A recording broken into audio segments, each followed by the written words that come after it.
За окей. За би эхлээд юу ч гэсэн за ямар community-д ороод ирв. Би бас яг Instagram-аар нэг бүрэн мэдээлэл өгөөгүй. Тэгээ ямар ч лээсэн манай ингээ creator ээжүүд байгаа. За ийшээ ороод яриа хийгээд өгч гэхэд бол маш нээлтээр хүлээж авсан. Холондоо баярлалаа. За манайх болохоор юу юм Jenny гэдэг нэртэй ер нь бол платформ болох зорилготой. Тэгээ одоо болохоор яг ийм creator-уудын community гэж хэлж болно. Content creator-ууд. Тэгээ манай энэ одоо community байгаа хүмүүс маань бол өмнө яг ямар нэгэн байдлаар ерөөсө контент хийж үзээгүй байжгаад тэгээ манай хөтөлбөрт орж ирээд яг content creator-аар ингээд суралцаад явж байгаа. За тэгээ ихэнх нь бол ээжүүд байдаг. Тэгээд яг хүүхдээ харахын хажуугаар яг content create хийх яг юм чаленжтай яг нүүр тулаа явж байгаа юм эмгтээчүүд айгүй их байгаа. За мэдээж эрэгтэй хүмүүс бас байгаа. Тэгэхээр яг энэ дээр бас яг манай community-д яг ингээд role model болох яг ингээд амар гоё үнцэнтэй яриа өгч чадах хүн ингээд ер нь нилээдгүй хайж агаад тэгээ ялчгүй өөрөө байж таарсан. Тэгээд яриагаа эхлэе гэж бодож байна. Тэгээд эхлэлийн зүйл маань болохоор за хулган маань болохоор яг мэддэг хүмүүс бас байгаа. Мэддэг хүмүүс бас байгаа. Тэгэхээр яг өөрөө ирэхэд нэг танилцуулаад эхэлчихтэй.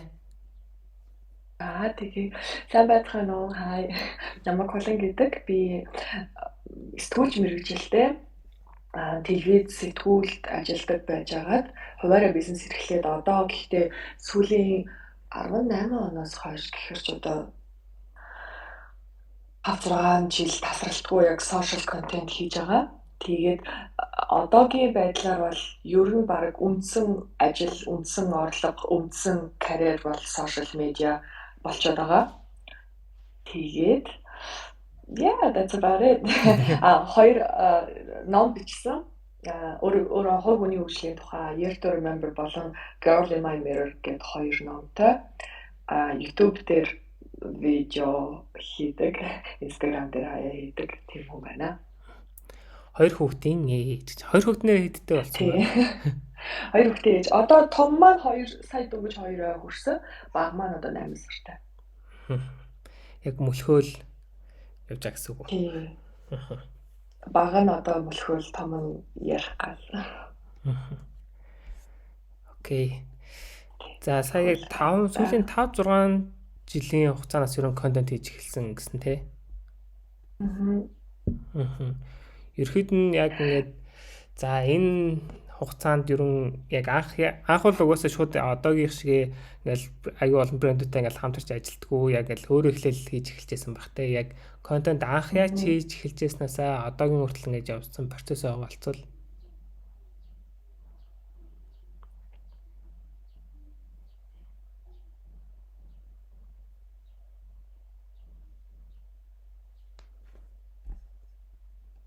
Мэнүү Анх ч болохоор бүр Facebook дээр хүмүүс айгүйх контент хийдэг гэсэн шүү дээ. Тэр үеийн хүн баггүй юу? Бүр анхнаасаа бүр уулын бүр нөгөө нэг 12 3 онд телевизэд ажилладаг байхасаа YouTube хийсэн бол бүр ойлгосон юм шиг лээ. Тэгээд анх Facebook дээр ингээд жоохон зураг тавьдаг байсан. Тэгээд нөгөө нэг блог тэр үед чи яг одоо нөгөө блог хөтэлдэг байсан шүү дээ тийм. Би яг Gumuda.cgmen гээд вебсайт хийгээд тэгээд тэрэн дээрээ зүгээр нэг fashion blog маягийн өөрийнхөө зурагнуудыг аваад fashion нийтлэл бичээд тийм блог хийдэг байсан. Тэгэнгүүтээ араас нь нөгөө Instagram чинь бүр нөгөө нэг лого өмнөх нэг юм бор логотой хүмүүс айгүйх фильтрийг нь ашиглаж зураг тавьдаг. Story байдаггүй байх үеэс л контент хийж исэн гэх юм уу та. Богино шүлэг мүлэг бичээл тэрийг оруулаад идэв гэсэн. Тэгээд анхандаа бол угаасаа ямар ч энийг юм карьер болгоё, байгууллагуудтай хамтрая. Тэр үед ч угаасаа инфлюенсер гэдэг ойлголт ч байгаагүй юм чинь. Тэгээд тэгэл одоо нөгөө амьдралаа шеэрлэл болж байгаа тохиолдож байгаа зүйлсээ айгүй хуваалцдаг. Тэр нь бас их сайнаар нөлөөлсөн болов уу гэж боддог байхгүй. Би нэг юм зүгээр л царайгаа харуулад байдаг биш ингээд яг одоо сэтгэл санаа дотор юу болж ийн, миний ажил амьдралд юу болж ийн, юу таалагдахгүй байна, юу таалагдж ийн гэдэг тиймэрхүү нэг юм сторигоо хуваалцдаг маань нөлөөлсөн байж магадгүй. Тэгээд анх асуулт нь юу байлаа? Анх газартай хамтарч эхэлсэн маань байлаа. Тэгээ ерөн одоо яг өөрөө яг ингэж контент хийж эхэлснээс ахуулаад одоо хэр удаж жишээ нь ингээл хамгийн анхны брэндүүдтэйгээ хамтарч ийсэн. Тэгээд одоо яг ямархуу хэмжээний чинь ингээд ачаалттай ерөн контент креашн хийгээ. Харин надад зураг хийж өгөө төсөн мөсөө хийж өгөх ёстой. Оо зааж өрөө. Аха. Яг контент ч гэжтэй яг зөвхөн сошиал медиа хэрэглэж эхлээд бол удацсан л байсан л та. Гэхдээ яг ингээд за энийг яг ингээд намайг харж байгаа сонсож байгаа хүмүүс байгаа юм байна. Энийг одоо ажил бизнес болгож бодох юм байна гэж бодсноос хойш бол нэг сүртэй удаагүй. Ингээд анхандаа болохоор миний анхны газар маань бол яг скин кэртэй холбоотой газар байсан. Тэгээд тэр бол яг контент хийж эхэлснээс нэг жил мөлийн дараа ах шүү.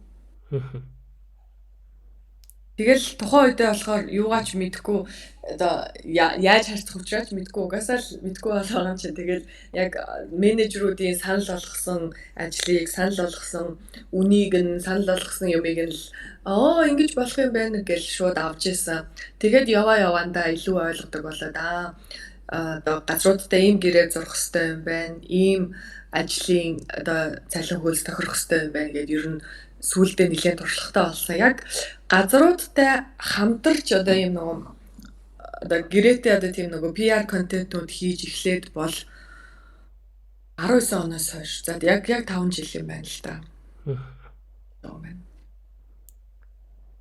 19 онд хамгийн анхных нь тэр юу байсан юм? Huddle Lab байсан. DJI гэдэг шүү дээ. Green Gate International. Тэднийхээс эхлээл тэгэл одоо ч гэсэн DJI-тайгаа хамтардаг. Ер нь энэ хооронд их юм болсон байна да. Тэгэхээр ээж болохоос өмнө л ер нь ингээд контент креатигээд ер нь ингээд нэг уучраал ингээд олцсон байсны дараа төрсөн гэсэн үг шүү дээ. Тэгэхээр одоо чинь яг амьдралын хэв маягт нь одоо яг хүүхдтэй болсноос хойш ямархуу их өөрчлөлтүүд орсон байна. Сошиал медиад нь уу? Яг одоо за нөгөө нэг илүү их ингээд нөгөө нэг идэвхтэй байх нь бол багассан. Тэгээд одоо за нөгөө цаг завны асуудал ядрах тиймэрхүү асуудал ихснээс биш. Одоо яг ээж болсон маань яг сошиал медиа дээрх инфлюенсерийн карьерд бол сайнаар нөлөөлсөн. Яагаад гэвэл эн чинь нөгөө нэг одоо үзэгчдийнх нь аудиенс нь бас тэлж гинэ гэсэн үг шүү дээ. Ээж болохоос өмнө бол ингээд хүмүүс ч ер нь ингээд нөгөө өөртөөгөө илүү их адилхан хүмүүсийг харж сонсож сонирхох нь илүү байдаг шүү дээ. Одоо ээж хүн бол адилхан ээжүүдийгээ сонирхох нь одоо өндөр хүн бол адилхан өндөр хүмүүсийг сонирхох нь одоо жоохон бондгор бол адилхан бондгор хүмүүсийг сонирхох ч гэдэг юм уу те. Яг ингээд надтай адилхан нөхцөл байдалтай адилхан амьдралтай хүн тэнд яаж байна вэ гэдгийг илүү сонирхдаг. Тэрнээс биш яг ингээд шал эсрэг тесрэгийг бол сонирхох нь бага байдаг юм шиг санагддаг. Яг уу баг зэрэг сонирхол л доо гэхдээ зөв адилханууд нь илүү татлагддсан байна гэж бодсон. Тэгээд ээж болсны дараа бол илүү үзэгчд илүү нэмэгдсэн. Байгууллагууд ч гэсэнтэй илүү нэмэгдсэн. Ер нь яг инфлюенсерийн хувьд бол ээж болсон нь танаар нөлөөлсөн гэж боддог. Яг уу гэхдээ нөгөө тэр чинээрээ илүү их одоо контент хийхэд хэцүү л илүү их ажиллагаатай одоо хүүхдүүдийнхээ хажуугаар хийхэд хэцүү болж байгаа юм л да. Нөгөө талаараа бол сайнаар нөлөөлсөн. Энэ дээрээс бас амар гоё нэг point гарч ирж байгаа нь бас одоо манай креаторууд бас ингэ сонсч ивэл уусаа сонсч байгаа л да сонсч ийл гэн. Яг одоо тухайн креатор маань өөрийн яг юм амьдралын хэв маяга олоод одоо би яг ямар талын одоо контент креатор болох юм бэ гэдгээ илүү олох юм бол яг тэр талтай чинь яг одоо юм ойролцоо хүмүүс яг чамааг илүү ингээд дагдаг, сонсдог. За тэр талын яг брэндүүдтэй бас илүү хамтрах илүү боломжууд нэгддэг байна шүү. Би тэгээ бас яг өөр чинь яг сошиалыг бас манай эхнэр бас ерөөхдөө саяхан төрсөн одоо яг нэг сар гарan болж байгаа. Тэгэнгүүт Харин тэр баяр хүргэе. баярлаа. Жишээ нь бид хоёр бол энэ үеийг ашиглаад бас контент хийнэ мэнэ гэж хичээсэн боловч үнэхээр амжихгүй үнэхээр хэцүү юм байл л дээ. Тэгээ өөрөө чинь контентыг болохоор манай ихнэр байнга үзэл баг хэд дахин үзээд байгаа. Тэнгүүд яаж одоо яг тэр төрхийнхөө ингээ хажуугаараа ингээ яг контентод амжуулсан болоо гэд тэр нь аяг сонирхолтой санагдчихсэн. Тийм. Яг төрхийн өмнө бол гайгүй. Харин ч жирэмсэн байхад бол арай завч хөлөвтэй арай гайгүй байсан. Төрсний дараа болоод ирэхээр л бас хэцүү болд юм байлээ. Гэтэ тэгээд яг хав би болохоор яг хав мэдээж надад ээж мэж маань тусалж исэн хүмүүс бол байсан. Одоо ч гэсэн тусалдаг л да. Гэхдээ нөгөө тэрийг одоо хүмүүс чинь нөгөө төрөөл хэд хоног ажилдаа ордог гэл айгу тэгээд идэг штэ одоо төрөөл 21 хоног ажилдаа орж исэн төрөөл 7 хоног хичээлдээ явж исэн гэдэг шиг одоо яг хөнгөнөлтөө гэхдээ инфлюенсер одоо яг энэ сошиал медиаг ажил болгож хийж байгаа бол бид нар угаасаа яг төрөөл баг маргаашнаас нь эхлээл буцаад ажилдаа орж ийн гэсэн үг байхгүй юу. Тэгэхээр тэгэхээр илүү энийг одоо гэр бүлийнхандаа илүү сайн ойлгуулад энэ зүгээр миний хобби биш ээ би зүгээр энийг ингээд нэг хоббигоор хийж байгаа юм биш ээ эн чинь ажил эн чинь ингээд чухал одоо карьер болж байгаа манай гэрт орлого оруулж ирэх тийм ажиллаа гэдгийг чухалчилж хэлж авч үзэх юм бол эргэн тойрондоо бас сайн ойлгуулад ингээд төр зур надад тусалж байгаараа би гал сошиал медиагаа хийгээд яа гэж гэрээхэндээ эргэн тойрондоо ойлгуулсан учраас ер нь жирэмсний үед ч төрсний дараа үед ч гэсэн сошиал медиа нэх их орхигдуулаагүй байхаа гэж боддог. Харин тэрс орхиж байгаа ерөөсөө санагдаагүй шүү дээ. Үзэж байгаа бидний үед бол. Яа. Одоо жишээ нь сард одоо хэрэг чинь ингээ брэндүүдээс санал ирдэг вэ. За тэгэхээр тэрний хажуугаар хүн сошиал медиас гадна бас угаасаа өөр ажлууд хийгээ явж байгаа шүү дээ. Тэгэхээр одоо яг юм ачаалаа яг одоо яаж менеж хийж юм?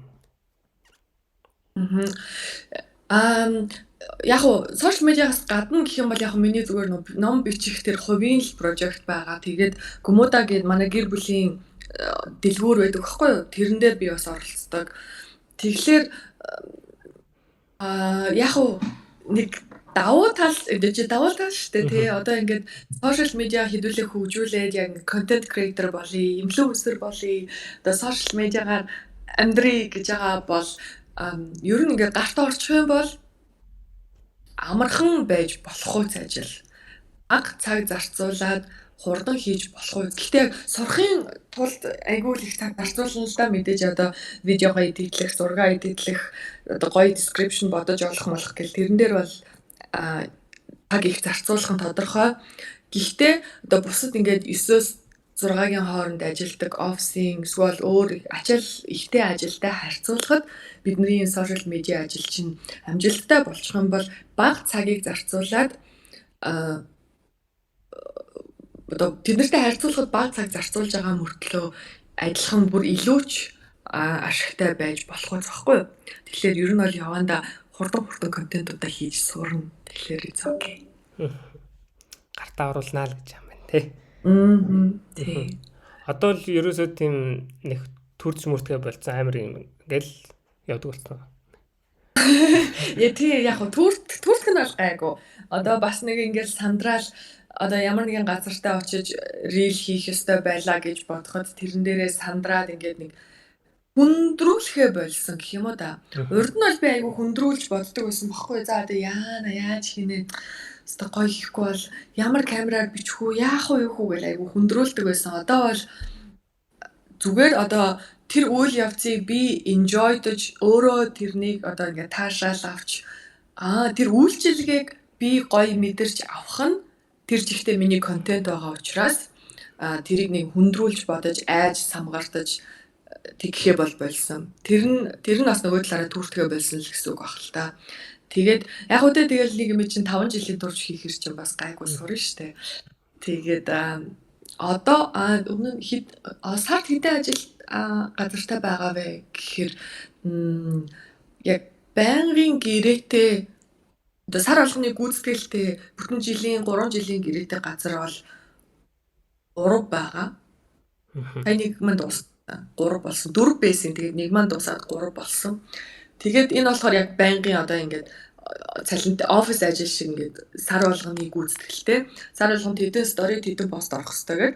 Тэгээд тэрнээс гадна ч нөгөө нэг нэмэлт гинтийн ажлууд бас аягүйх гарч ирж штэ. Одоо өнөөдөр гинтний газраас даалгаад тэр байна. Тэгэх боломжтой юу? Энэ талаар уулзъя, энэ талаар ярилцъя. Ийм нэг удаагийн ажлууд байна гэсэн үг байхгүй юу? Тэгэхээр янз бүрэлтэй тэгэхээр яг сард одоо ойролцоогоор хэдэн газартай ажилдаг гэж хэлэхэд бол яг хав за барагцаалбал сард 5 газартай ажилдаг ч юм уу. Тэрнээс нэг тиймэрхүү л тоогоор хавах. Гэхдээ яг янз бүр энэ чинь нэг маркетингийн улирал гэдэг нь бас янз бүр байгаа учраас одоо бол ер нь маркетингийн хамгийн үнэлтийн улирал дээр байгаа. 100 бол газрууд нэг их сурталчилгаа хийгээд байдаггүй. Манайхаа айгүйх аялал зугаалаад явчихдаг учраас тэгэл 9 сараас бол айгүй ирч хүчтэй ороод ирдэг. Бүгдээрээ тэндээс залгаалтыг ингээд. Тэгээ 9 сараас он дуустал бол айгүй бужигнан. Тэгээд он гарсны дараа ч гэсэндээ цагаан сар, март, цэргийн баяр, тэгээ хонхны баяр гэл ер нь 100-аас бусад улиралд бол маркетингийн юм их л байд юм байна. Тэгээд шинэ жилийн үеэр бас яг шинэ жилийн ажлаас гадна нөгөө нэг газрууд өмнөх одоо эх жилийнхаа төлөвлөгөөг гаргаж байдаг учраас 1 сараас эхлээд нөгөө жилийн гэрээ зурх газруудын ажлууд бас айгүйх орж ирдэг. Тэгэхээр ер нь сар болгон л өөр байдаг да. Сая бас яг өмнөх ярьсан дээрээс амар гоё нэг point гарч ирлээ. Тэр нь болохоор бид хэд бас одоо чинь ингээд яг content creation гэл ингээд ярьж байгаа ч гэсэн яг контентуудын айгүй олон тайпууд байгаа. Тэгээ тэр дотроос болохоор бид яг UGC гэдэг яг энэ тайпыг нь илүү яг ингээд гол суурь болгож авч явж байгаа. Тэгвэл яагаад вэ гэхээр мэдээж user generated content буюу яг тухайн хэрэглэгч өөрөө одоо заавалчгүй тийм нөө зар сурчлагын тавилттай тийм биш. Яг тэр одоо бүтээгдэхүүнч байт юм уу, сервисч байт юм уу тухайн зүйлийг яг хэрэглээд тэр яг хэрэглэсэн туршлага дээр тулгуурлаж яг контент яг хийнэ. За тэгээ энэ контентыг маань авах брэндүүд байвал ороод тэр гэдэг ийм байдлаар ихтэй явдаг байхгүй. Тэгсэн чинь сая бас яг нэг хамгийн гоё гарч ирсэн юм. Одоо манай креаторуудын одоо майндсет нэг тийм хайх шиг юм санагдаж байгаа байхгүй юу? Одоо ихэнх нэг яг ингээл хүмүүс одоо чинь ингээл нэг бүтээгдэхүүнийг аваад за контент хийх хэрэгтэй болоо гингүүт за хэвээ яад юм байгаа юм дээ яад юм бол гологдсон юм болов яад юм болов гэдэг айдас өрхтөө анх эхэлж байгаа манай креаторууд айгүй байдаг. Араа сайн яринаас бол баг ингээд эсэргээрээ зүгээр би одоо энэ бүтээгдэхүүнийг одоо болон энэ сервисыг би ингэж хэрэгжилж мэдрэх маань одоо тэр нь л ер нь контент шүү дээ. Тэ одоо яг л би өөрөө хэрэглэж тэгэл би өөрөө яг яаж хэрэглэж байгаа энийг хуваалцах нь л өрхтөө юу гэж харах юм бол бас одоо тийм стресс ачааллын үед айгүй бага амир зөвөр ингээд контентуудаа хийх суурь нь болж байгаа юм шиг санагдлаа сэтгэлгээний үед. Тэгж үуч одоо бас нөгөө цаад нөгөө хэлэх юм маань бас өөрөө гарч ирдэг байхгүй юу? Одоо ингээд газрууд чинь нэг юм текст өгдөг штэ. За хинэ нэг ийм бүтээгдэхүүн байна. Манай энэ бүтээгдэхүүний онцлог нь энэ гэдэг нэг айгүй юм албаны текст өгнө штэ тий. Тэрийг шууд дамжуулаад би айгүй тэр авах зурагныхаа гэрэл сүдэр мүдэр тэр юмдаа айгүй анхаарал хандуулаад тэгээд нөгөө текстийг нь бичих юм бол тэр ерөөсөө хүнд наалдахгүй. Тэрний оронд би яг тэр бүтээгдэхүүнийг нь яг өөрөө гоё хэрэглээ. Идэж уух юм бол сайхан идэж уугаад, төрхөж мөрөх юм бол сайхан төрхгээд. Тэгээд дараа нь надад нэг сэтгэгдэл төрнөд энэ чи юм байна. Тэр чин тийм юм байна. Нэг ямар ч зүгээр тийм нэг одоо юу ч үгүй тий. Хөгшрөлтөөс сэргийлнэ гэдэг тийм текстийг хэлснээс би тэрийг бүтээгдэхүүнийг нь 5-6 хоног хэрэглээд надад үнэхээр их таалагдсны дараа тэгдэм байна, ингэдэм байна гэж хэлэх нь айгүй хүмүүс тэгээд одоо бид нар сошиал медиагаар үзэж байгаа харж байгаа хүмүүс тэрийг айгүй сайн ялгаж мэдэж чаддаг. Ингээд гудлаагаасаа ч гэх нь хайшин одоо ингээд нэг хэрэглээгүй юм аа ингээд наагаад үзүүлэхээр Тэрийг ингээд нэг тоохгүй хичнээн хөөрхөн байсан ч хамаагүй. Ингээд үнэхээр хэрэгжилчихсэн юм а хүн бас арай л өөрөөр л хэлдэг юм байлгүй те. Үнэхээр таалагдсан зүйлээ бас ингээд үзүүлэхээр тэрийг айгүйх оршидог. Тэр үзэж байгаа хүмүүс айгүй мэдрэмжтэй. Үзэж байгаа хүмүүс ч угаасаа мэдчихнэ, барьчихнаа. Тэгэхээр зүгээр л яг тэр юмыг enjoy-дох нь л одоо контент чинь тэр чигтэй юм шиг байгаа юм. Бодож байна. Ориманда. За манай креаторудаас бас ер нь асуулт байвал бэлдээд байж байгаарэ. Ерөн хугацааны хувьд болохоор 40-50 минут болдгий гэж бодож байгаа. Тэгэхээр талд нь би асуулт асуугаад талд нь манайхнаас бас асуулт байвал асуугаад явнаа гэж. За асуултуудаа нэг хараад ярианд орчих.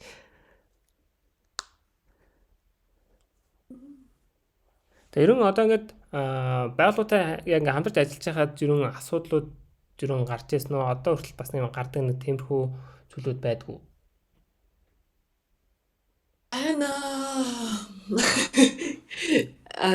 Тэр нь болохоор яг хөө ингээд нөгөө анханасаа хүлээлттэй тодорхой болгочих юм бол гайгүй. Хэд хэдэн асуудал гарч ирсэн нь болохоор би ингээд тухайн газар маань ингээл за ийм бүтээгдэхүүн тэдний өдөр оруулна үнэн тэд дада гэж мэдээлэл өгчин. Тэнгүүд нь би за гэл тэрийг авчаад ойлгомжтой юм байна гэж бодоод өөрөөр хийчдэг. Тэгээд зарим менежерүүд нөгөө нэг олон юм дотор самгаалтаад магадгүй хэлээгүй байж магадгүй юмнууд нь заавал ингээд яг аль үнцгийг онцлуулмаар байгаа вэ? Яг хэлэх шаардлагатай гэдэг өгүүлбэр байгаа юу? Яг одоо хэлэхгүй байж болохгүй тийм bullet point-уудаа заавал хэлж өгөөрэй гэж хэлдэг байхгүй юу? Тэгэхгүйгээр ингээд би угаасаа ойлгомжтой. Энэ бүтээгдэхүүний чинь би мэдэн штэ. Нөгөө хүн ч гэсэн энэ хулан мэдж байгаа гэд ингээд наа гэ хоёлаа ингээд хоёр талд видеого хийчдэг. Тэнгүүд дараа нь ингэж хэлэх байсан юм аа, ингэмээр байна гэдэг юмыг видео одоо тэр контент бэлэн болсны дараа тэр санаа ирэхээр айгу хэцүү байдаг байхгүй. Тэр чинь яахав тэгэл би дахиад эхнээс нь хийнэ гэсэн үг шүү дээ. Ялангуяа ингээ видео байгаад амаараа хэлчихсэн зүйлийг бол эдитлэж ингээд янзлах боломжгүй учраас дахиад эхнээс нь хийнэ гэсэн үг. Тэгэхээр анханасаа яг ингээд заашгүй хэлэх шаардлагатай зүйлсийг надад явуулаарай гэх. Тэгээд тэд нар нэг юм жагсаалт гарангуй тэрийг ингээд наашин цааш нь яриад энийг ингэж өөрчилж болох уу, энийг яаж болох уу гэд тэр ингээд өөрөөр тэр контентэнд оруулж байгаа гэсэн үг шүү дээ. Тэр болоо тэгж ойлголцоогүйгээс болж нэг бичлэгийг 3 удаа хийжсэн түүх байгаа. Гэтэ яг 3 дахь дээр нь тэгээд дахиад нэг юм нэмүүлэх гэхээр нүгүй одоо тэгээд та нар хоорондоо ярилцаад шийдэлд хүрээгүй юм би ингэж хохорморг байна. Тэгээд яах гээд байгаа юм бэ? Тэгэхээр цаанаасаа бас ингээ менежерээсээ за яг ингээд одоо менежер шин цаанаа бас нэг томчууд одоо удирдлагатай байгаа шүү дээ. Тэр удирдлагатайгаа ярьж тохирсон контентынхоо агуулгыг надад өгөөрэй гэж хэлэх хэрэгтэй юм шиг байна. Нэгдүгээрт тийм одоо нөө ойлголтын зөрүүний асуудал гарч ирдэг. За тэгээд татварын зөрүүний асуудал бас гарч ирнэ. Одоо би ингээд медиа хитэн дээрээ миний үннүүд ийм байгаа. Энд татвар ороогүй би хуваараа хувийн орлогын албан татвар нөөт төлөгчөө гэд ингээд оруулчихсан байхад тэрийг санхүүдээ одоо ингээд ойлгуулж хэлээгүйгээс болоод одоо ингээд миний надаас хувийн орлогын албан татвар суудгах ч юм уу нэг тиймэрхүү юм тохиолдох бол асуудал бас гардаг. Тэрийг нь би бас зайлшгүй хэдийн медиа хитэн дээрээ ингээд цагаан дээр хараад бичсэн байгаа ч гэсэн дахиж ингэж тодруулж хэлэхгүй бол бас тэрийг анзаарахгүй байх гад байдаг. Тэгээд өөр гэх юм бол яг хөө ер нь тэгээ бас анханасаа өөрийнхөө үзэлтүүдийг явуулаад нөгөө үздэг хүмүүсийн эрэгтэй эмэгтэй хувь нь гарч ирдэг шүү дээ. Insights, audience тэрийг бас явуулчих хэрэгтэй. Тэгэхгүй бол ингээд энэ чи ийм хүү үзэлттэй юм уу? Би нэг амар вайрал болол бүүн болно гэж бодсон гэж тийм одоо ойлголт одоо нөө хүлээлтийг нь тэгэж зөрүүлж болохгүй шүү дээ. Тэгэхээр анханасаа минийх нэг иймэрхүү үзэлттэй байдаг шүү. Нэг иймэрхүү хүмүүс үздэг шүү гэд тэрийг тодорхой болгох хэрэгтэй. Тэгжиж тэр газар чинь бас ямар хүнээр ямар хуу контент хийлгэж байгаа энэ нэг ям хэд орчим лайк авах мохоо тодорхой барагцаална шүү дээ. Тэрнээс бусдаар өөр нэг хэцүү юм байх үү? Яг сайн нөгөө нэг одоо чинь эхний ойлголцлоо яг нэг болох гэдэг дээр одоо яг манай Женигийн багийнхны нэг жоохон тийм чаленж яг үе байгаа байхгүй. Яа тэгэхээр нөгөө ихэнх нөгөө брэндүүд нь яг нөгөө нэг жоохон ингээд хит жоон сурчлагын шиг контентууд хүсэж байдаг. Тэнгүүд одоо бид нар одоо манай креаторуудын контент ингээл гаргалаа чингууд амар олон баахан засвар хийлгэж мэлэх гээл. Тэгвэл бид нар уг нь анхны уулзалт нэр л уг нь ингээл хэлдэг ингээд бид нар ингээ ерөөсөө бид нар дотоодоо креаторуудээ яг ингэж фидбек өгдөг ч гэсэн яг брендээс үл ерөөсөө засвар авдаггүй. Яагаад гэвэл ингээд хэрэглэгчийн өнцгийг яг ийм сурчлагын өнцгөр ингэж өөрчилж болохгүй. За яг энгийн одоо үг хэллэг одоо буруу зөрүү бичсэн юмнууд байвал техникл тиймэрхүү юмудаа бол заснаа гэд. Тэгээд тэн дээр одоо креаторуудыг хүмүүлэл ойлголцох гал нэлээд чаленжтай явдаг. Тэгээд бүр анхнаасаа ингээд ганц чихрэгч засвар авахгүй гэд хэлчтэй юм уу те. Тэгэхээр газрууд тэгээд окей юм уу? Тийм одоо та эхний нөгөө хамгийн эхний өгж байгаа тэр бид нар ингээд аюу олон асуулт асууж байгаа уг нь. За креатордээс яг одоо юу хүсэж чинь, за бүтээгдэхүүнийх нь ямар үнцгийг илүү харуулмаар байна. За энэ гарч ирсэн контентыг та нар яг awareness үүсгэхээр ашиглах гэдэг нь үү? Эсвэл яг ad болох гэдэг нь үү? Яг ямар зориултад ашиглах гэдэг юм бэ? Эдрийг нь илүү тодорхой болгох юм бол манай креаторууд яг одоо төгсгөлийн call to action хийхэд ч гэсэн одоо амар тийм ойлгомжтой байх хэрэгтэй. Одоо ерхий тийм брендийн aesthetic эдэр байдаг бол жишээ эдэр ингээ өгөөрэй гэл. Тэгээ эхнийхт эдэр дээр нь бол одоо брендүүдийн менежерүүд нь бол амар хайнгал хандж байгаа юм л да. Зүгээр бэлэн текст бүтээгдэхүүнийхээ танилцуулга зэрэг зүгээр копиж явуулаад тэгэл өөртөө нэг сэтгэл хийх юм шиг. Тэгээд манай креатор яг ингээл хингүүд ингээ тгий гэл гинт амар тэнгүүд нь бид нар за тэгвэл энэ удаагийн ажил дээр бол ийм боломж үе. Тэгвэл таад маань дараагийнх дээр форум дээр тэгвэл тэргээ илүү тусгаад өгөөрэй гэл. Тэгээд явж байгаа. Одоо бол яг бид нар чинь эхлээд нэг айгу удаагүй одоо нэг 4-5 дахь сардаа л явж гинөө.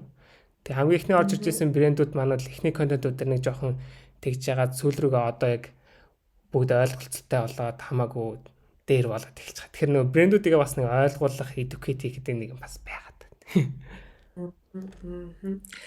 Одоо гэхдээ яг урд нь бол бүр айгүйх ингээд ялгуулах гэдэг гэсэн байхгүй. Бүр ингээд айгүй сурталчилгааны бүр үнэхээр энэ бол хорвогийн best гэж хэлүүлэх гээд байдаг байсан.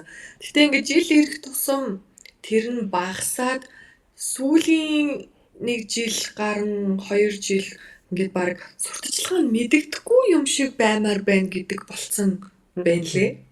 Тэгж анзаарч байгаа юу?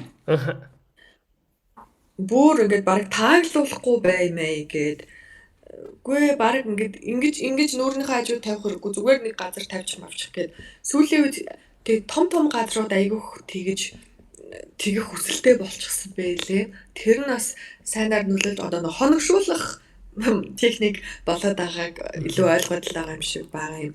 Тэгээд бас анзаарсан нь болохоор том инфлюенсеруудыг их сонирхохоо болоод буцаад ингээд яг ингээд одоо стил яг та одоо нөгөө тэр одоо нөгөө user generated маягийн илүү жижиг үзэлттэй илүү жижиг одоо нөгөө micro influencer гэдэг шүү дээ тий.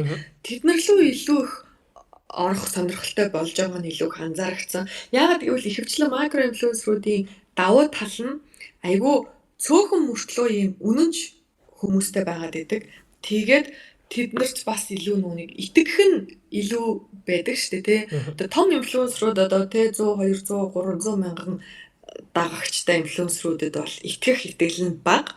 Микро зүгээр нэг 50000 дагагчтай инфлюенсерт бол итгэх итгэл нь хамаагүй өндөр байдаг гэж байгаа байхгүй юу. Тийм болохоор сүүлийн үеийн сурталчилгаанууд бол илүү их энгийн бөгөөд жижиг инфлюенсер руу шилжиж байна гэж би анзаарч байгаа.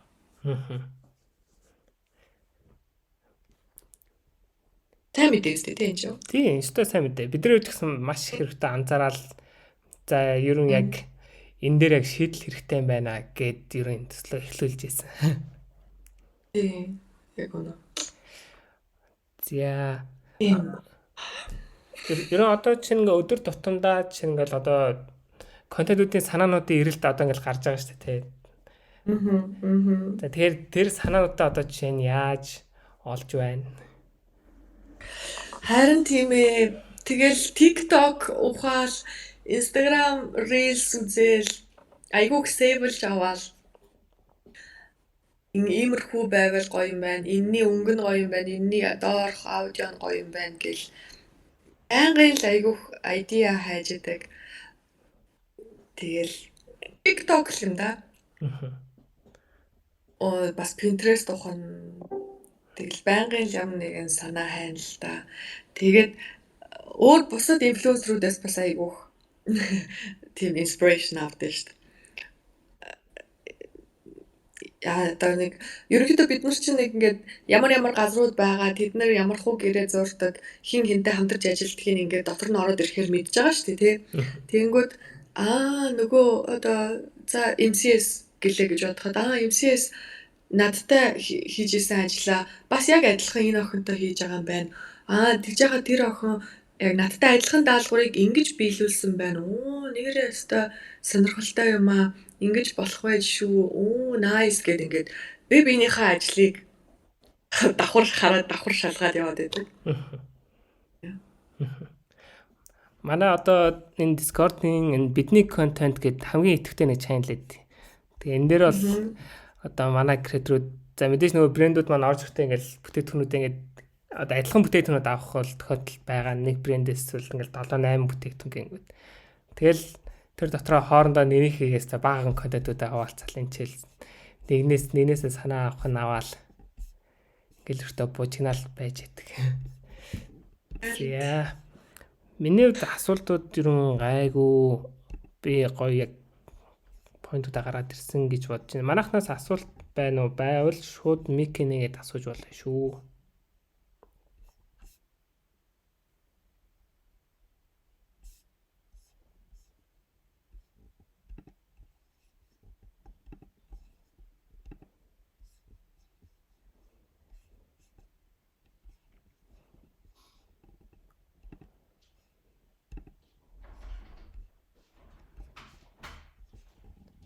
Байхгүй юм шиг байна. За манайхнаас асуулт байхгүй бол би шууд нэмээд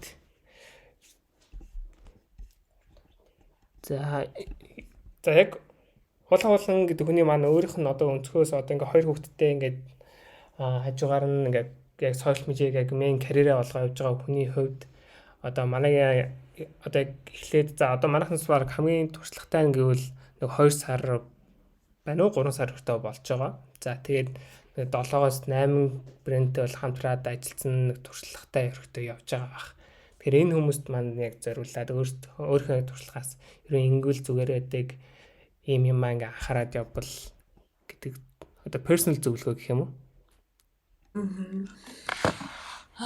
Personal зөвлөгөө гэх юм бол за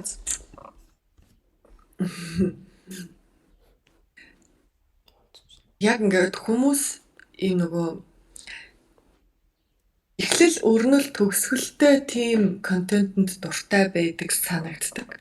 Илүү ингээд цаана ингээд нэг найзтайгаа ингээд нэг хов ярьж байгаа юм шиг ингээд хүй тэгсэн ингээд тэнгүүдээ тэрийг нэг хэд хоногийн дараа хүй нөгөө нэг тэр чин тэгсэн ингээд нэг юм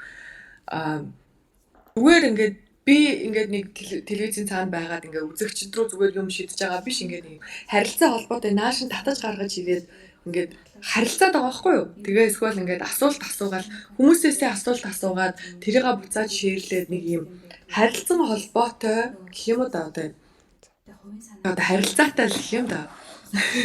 Тийм контентууд илүү их нөгөө engagement сайтай байгаад идэв.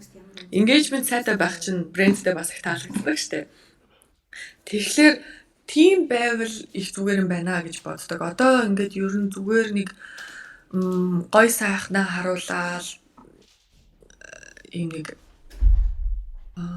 уул яг тэрч тэгэл хувь хүний л сонголт авах л та уулын зарим хүмүүс ингээд жоохон private амьдралаа хуваалцахгүй байх дуртай байдаг шүү дээ. Гэхдээ тэгээд яг social media дээр амжилттай байхын тулд одоо тэгэл хамгийн юм хуваалцах шаардлагатай болдог шүү дээ. Гэхдээ яг юу болохгүй өөрөө шийдэж болно л доо.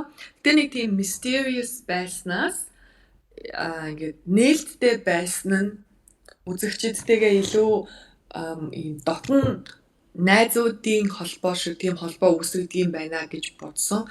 Тэгэхээр сошиал дээрээ илүү нээлттэй байгаад ингээд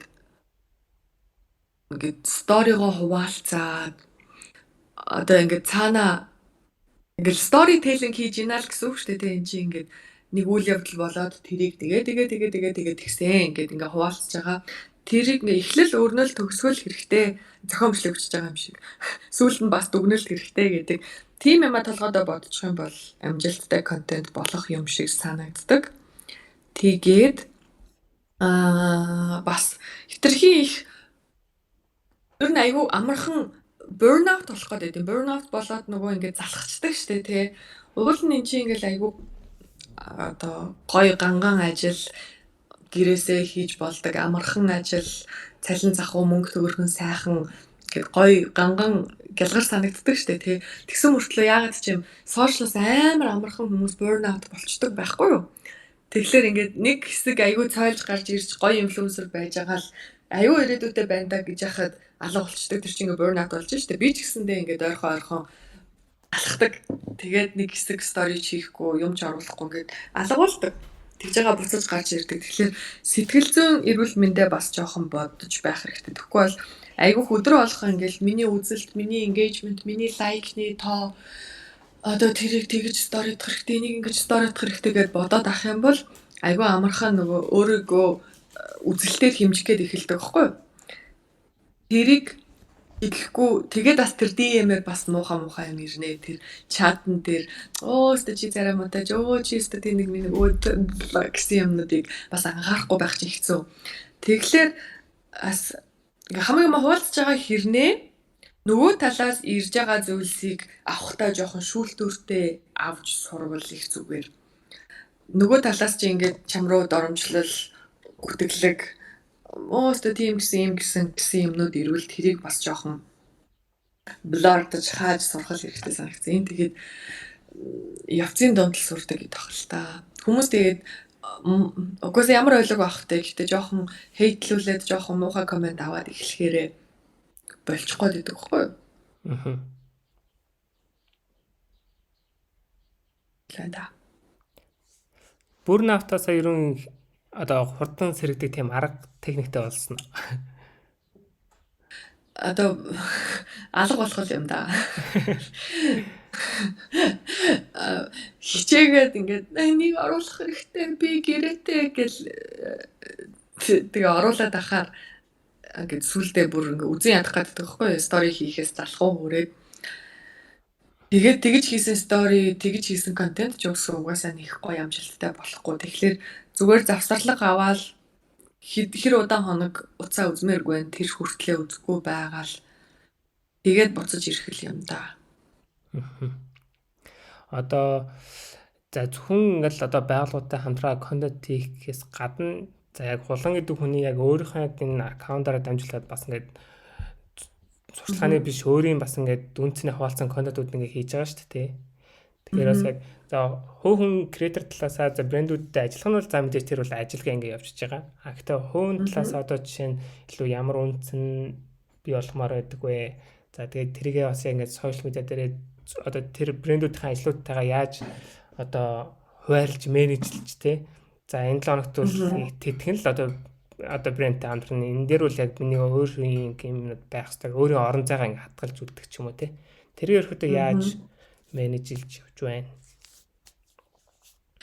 Тийм одоо өдөр болгоныхоо л юмар би яг уу нэг ингээл бас би нэг тийм боловсролын платформ болгоод хүмүүст юм зааж өгөхгүй л нэг юм тийм юу боддоггүй зүгээр л яг уу бид нар бүгдээрээ л зүгээр өөрөө өөрсдөө ингээд сонь сахна хуваалцаал ингээл хамтдаа л амьдарч ийна л гэсэн үг шүү дээ. Нэг дор ингээл нэг найзалж байгаа ч юм шиг те танилуд ч юм шиг. Тэгэхээр би зүгээр яг л ингээл найзтайгаа амьдралаа хуваалцаж байгаа юм шиг болж байгаа бүх ч явахтай болж байгаа ихэнх үйл явдлаа хуваалцаал нэг юм хантай мэдрэмж төрүүлэх хүсдэг. Өөрөө ч гэсэн бусд хүмүүсээс бас нэг тийм хантай мэдрэмж авдаг болохоор ингээд хамт байгаад байгаа юм шиг. Хамт тэр үйл явдлыг туулаад, хамт тэр ажлыг хийгээд, хамт тэр хүүхдийг өсгөлцөөд байгаа юм шиг нэг тийм нэг юм хантай, хамтдаа мэдрэмж. Тэгээд бас нэг дүрмэн гэх юм бол би ялангуяа постн дээр хичээдэг. Ингээд хоёр дараалсан сурталчилгааны пост зэрэг постлохгүй байхыг хичээдэг. Ер нь тэгдэггүй л дээ. Одоо нэг сурталчилгааны пост орсон байлаа гэхэд хэд хоногийн дараа дахиад сурталчилгааны пост орох юм бол ингээд зэрэгцэж штэ тэр хоёр чинь. Тэгэхээр муухай штэ. Тэгэхээр дундуур нь заавал зүгээр ингээд энгийн хувийн өөрийн үзэл бодлоо, өөрийн өнгө төрхөө харуулсан постыг ингээд сэндвичлэх маягаар тэгж явахыг хүсдэг.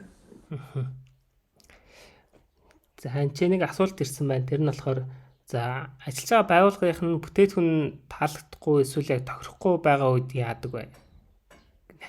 Тэгвэл тэгэл одоо муухагаар одоо морин гэх юм уу та. Тэр чинь одоо газрууд чинь ингээд амар амархан бэлэг явуулчихдаг байхгүй юу? Одоо та нар ингээд хэдэн сарын дараа мэдрэн заяа. Ингээ одоо ч гэсэн мэдэрч л байгаа л ах л та ингээл тэгсэн ингээд эсвэл нэг ингээд өмнөх өөр ажиллаар ингээд ялангуяа том газрууд бол менежерүүд нь хоорондоо утас солилцчихдээ юм шиг байгаа. Тэгээ хаяг солилцдог ч юм уу. Тэгэнгүүтээ нэг бүтээгдэхүүн бэлгэнд явуулаад энэн дээр тэгж ажилламаар байна, ингэмээр байна гэд тэгээд би за энийг үзье харъя. За би хариугаа нэг 5 хоногийн дараа 7 хоногийн дараа хэлье гэд.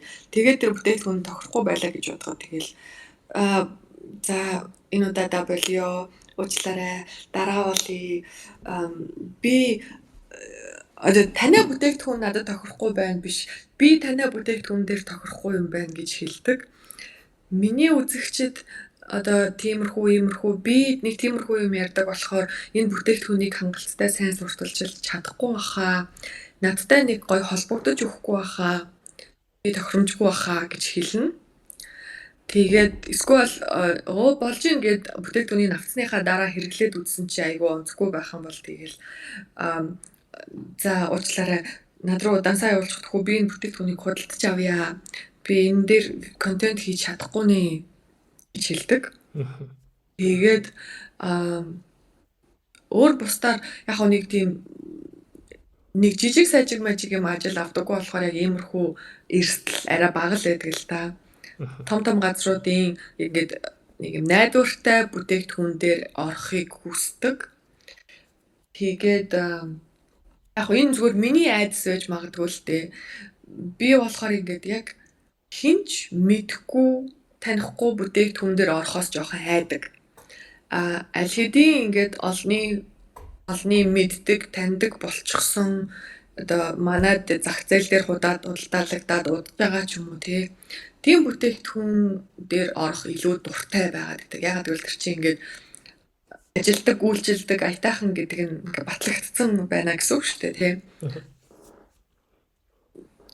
Би зүгээр л тэгэж боддог. Гэхдээ яг бусад хүмүүс бол яг ингээд шинэ бүтээгдэхүүнээс айдаггүй юм шиг байна. Би бол жоохон шүд айдаг. Тэгээд яа. Окей. За өшөө асуулт бол байхгүй юм шиг байна. Тэгээд цагаан хэрхэн зохицуулдаг гэдэг дээр бол би хариулсан гэж бодож байна. Эхний асуулт дээр. Тэгээд тэрийг рекордлоод үлдээч болохоор манай тэгж асуулт асуусан хүн маань хөө үзчих баха. За яг 50 минут бол болсон байна. За манайхнаас одоо шууд мик нэгээд асуулт асуух ганц боломж байна. Тэгээд асуулт асуухгүй бол хэдүүлээ энэ удаагийн яриагаа ингээд дуусгая.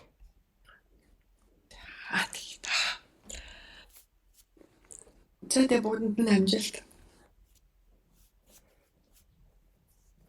Гой контентууд хийгээрэй. гоё enjoy дэж гоё баяр баясгалтай хийгээрэй. Гэтэ угаасаа ер нь бол гоё байгаа зү ингээд видео хийх, зураг авах мавах чинь тийм зугаатай ажил байгаа зү ингээд тоглоом тоглож байгаа юм шиг. Тэрийг айгу гоё баясгалтайгаар хийгээрэй. Аз жаргалтайгаар контент хийгээрэй. Тэгээд гоё эерэг юм түгээдэг, гоё үзүүштэй, гоё сонирхолтой инфлюенсер болоорой. Creator болоорой. Бидэд бас одоо 3 дахь хөтөлбөрийнхөө өргөдлийг зарласан явж байгаа. Тэгээд өмнөх 2 өргөдөл дээр яг 15 өргөдөө яг креатор аваад явсан. Тэгээ одоо болохоор яг 30 орчим креатор маань төгссөн. Тэгээд бидэд бас ингээ анзаараад ингээ харсан чинь яг манай хөтөлбөрт ямар хүмүүс илүү орж ийнэ вэ гэдгсэн чинь яалч юу ээжүүд юм байна. Тэгээ яагаад ээжүүд юм бол гэд ер нь ингээ жоохон өргөн хүрээнд ингээ хараад үзсэн чинь угаасаа ерөөхдөө манай Монголын зах зээл дээр яг ээжүүдэд бол ерөөхдөө ажил хийх ерөөхдөө айгүй боломж ерөөхдөө байдаггүй. Тэгээ одоо нэмэлт орлого олох боломж байдаггүй. Ер нь эмэгтэй хүмүүнд бол ер нь жоохон ээлгүй, жоохон системтэй юм шиг санагдсан. Тэгээд бидэд яг хөө бид нар мэдээж нэг контент ингээ хийдэг болгоод за энэ хүмүүсүүдийг одоо нэмэлт нэг юм орлоготой болгоод давхар өөрийгөө хөгжүүлээд за тэгээд бас юм гоё хүрээлттэй олоосой гэдэг одоо үн цэнийг илүү яг ээж хүмүүстэй тэгвэл үнэхээр тэр хүмүүст үнэхээр хэрэгцээтэй байгаа нэг харагдж байгаа юм чинь тэр хүмүүстэй ч гэсэн яагаад ингэж болохгүй юм бэ гэд одоо болохоор бас 3 дугаар өргөдөл дээр бас 50% хямдрал зарлцсан ээжүүдтэй тэгээ ерөөхдөө явж байгаа.